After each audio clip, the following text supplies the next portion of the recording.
कर्मण्येव हि संसिद्धिम् आस्थिता जनकादयाः लोकसंग्रहमेवापि संपश्यन् कर्तुम अर्हसि। हरे कृष्ण। आज हम 20वां श्लोक करेंगे तीसरे अध्याय का।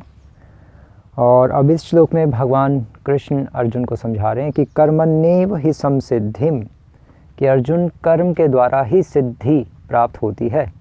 कर्म अर्थात स्वधर्म के द्वारा, स्वधर्म पालन करने से ही सिद्धि प्राप्त होती है। इसके एग्जाम्पल्स क्या हैं? जनक आदयः, जनक आदि जितने भी राजा लोग हुए थे, खासकर जनक महाराज का एग्जाम्पल दे रहे हैं कि इनको भी सिद्धि इसी के द्वारा प्राप्त हुई, स्वधर्म के द्वारा ही। कर्म करोगे तो सिद्धि प्राप्त होगी, नहीं तो कैसे होगी?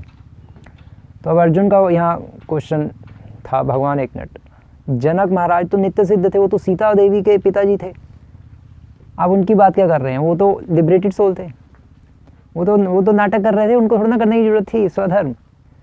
तो भगवान कह रहे हैं अर्जुन एक मिनट, जब मैं कुछ करता हूँ या मेरे भक्त जब कुछ करते हैं तो उसको लीला कहते हैं, नाटक तो कहते नहीं। ओह सॉरी भगवान, सॉरी। तो लीला, तो उसको लीला कहना चाहिए। लेकिन अब तुम ये क्यों नहीं सोच रहे कि जनक महाराज जिनको ये स्वधर्म करने की ज़रूरत नहीं थी, वर्णाश्रम के अंतर्गत अपना पालन करने की ज़रूरत नहीं थी, उन्होंने भी अपनी लीला के अंतर्गत दिखाया कि मुझे इसी से ही सिद्धि प्राप्त हो रही है। क्यों दिखाया उन्होंने? इसलिए कि लोक शिक्षा के लिए, कि कर्म तो करना ही पड़ेगा, अपना स्वधर्म से मना नहीं कर सकते। इसलिए तुम भी अर्जुन लोक संग्रहम एवापि, लोक संग्रहम अर्थात कि लोगों को शिक्षा देने के उद्देश्य से तुम भी अपना स्वधर्म पालन करो। संपश्यन कर तुम अर्हसि, उससे लोगों का कल्याण होगा। जिस तरह से तुम एक्चुअली लोगों को अपने उससे दिखाओ। पॉइंट ये है अर्जुन की, जन्म सार्थक करी कर परोपकार। तुम स्वधर्म पालन करोगे तो तुम्हारा भी जन्म सार्थक होगा और दूसरों का भी जन्म सार्थक होगा, क्योंकि तुम स्वधर्म पालन करोगे उससे सिद्धि प्राप्त होगी। और दूसरे लोग भी ये शिक्षा लेंगे कि स्वधर्म पालन करने से ही इसको सिद्धि प्राप्त हुई है, इसको पूर्णता मिली है, परफेक्शन मिली है, भगवान की प्राप्ति हुई है, भगवत प्राप्ति, उसी तरह से हमें भी होगी। लेकिन अगर तुम छोड़ छाड़ के सब जंगल ही भाग जाओगे तो क्या शिक्षा दोगे? तुम केवल अपने बारे में सोच रहे हो, इसलिए तुम छोड़ के जाना चाहते हो जंगल। तुम संसार के बारे में क्यों नहीं सोच रहे? तुम तो बहुत कृपण हो, इसलिए तुम ये फालतू की चीज़ें छोड़ो और दुनिया के बारे में सोच के डिसीजन लो। इतना बेवकूफ़ों वाला डिसीजन मत लो। ये भगवान कृष्ण अर्जुन को यहाँ समझाना चाह रहे हैं। एक्चुअली इसके तात्पर्य भी बहुत इंटरेस्टिंग है। श्रील प्रभुपाद लिख रहे हैं इसके तात्पर्य में कि जब सत परामर्श असफल हो जाते हैं तो ऐसी स्थिति में हिंसा आवश्यक हो जाती है।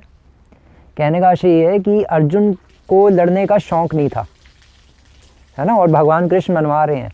भगवान श्रील प्रभुपाद लिख रहे हैं कि भगवान कृष्ण कह रहे हैं कि मुझे भी लड़ने का शौक़ नहीं है यार कोई।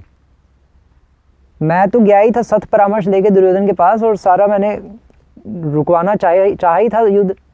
मुझे भी कोई शौक़ थोड़ी ना। और क्षत्रिय का कोई ऐसा कोई कर्तव्य नहीं है युद्ध करना। युद्ध तो उसको तब करना पड़ता है जब शांति समझौते फेल हो जाते हैं। तो इसलिए अर्जुन, मुझे भी कोई शौक़ नहीं है, लेकिन अब धर्म की स्थापना के लिए युद्ध करना पड़ेगा, क्योंकि ये माने नहीं। मैंने इनको कहा था कि 4 गाँव तो दे दो एटलीस्ट। दुर्योधन ने कहा एक सुई की नोक के बराबर भी मैं नहीं दूंगा कुछ भी। तो इसलिए युद्ध करना पड़ा अर्जुन। तो भगवान वही पॉइंट एक्सप्लेन कर रहे हैं कि भगवान कृष्ण और अर्जुन दोनों लड़ना नहीं चाहते थे, लेकिन उनको लड़ने की ज़रूरत नहीं थी यहाँ पे। लेकिन वो तो दुर्योधन ने माना नहीं, इसलिए भगवान को युद्ध करवाना पड़ा। अर्जुन अब मारो सबको। तो पॉइंट ये है कि लड़ने का शौक़ नहीं होना चाहिए, अंदर तो भक्ति ही होनी चाहिए। भक्त तो हमेशा दया ही करेगा, इसलिए अर्जुन सही कह रहा था। लेकिन यहाँ पे ज़रूरत थी, यहाँ पे अपना वो जो दया का गुण था उसको साइड में रखना था।